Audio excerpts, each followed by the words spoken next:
আমার কাছে প্রশ্ন আসে, যুবক বলে, হুজুর আমার এই 23 বছর বয়সে আমি এত গুনাহ করেছি, আল্লাহ কি আমাকে ক্ষমা করবে?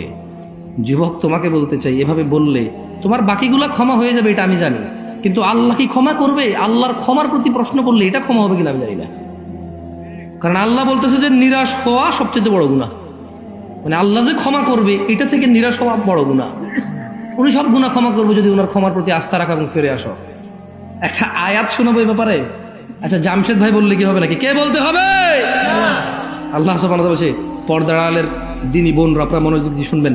সেহের, জাদু, বেনামাজি, জেনা, ব্যভিচার, স্বামীর হক নষ্ট, স্বামীর পিতামাতার হক নষ্ট, বাবা মায়ের হক নষ্ট, নিজের ইজ্জত সম্মান, এই সমাজটাকে কলুষিত করা ছেলে এবং মেয়েদেরকে বলি তোমরা ভালো হয়ে যাও।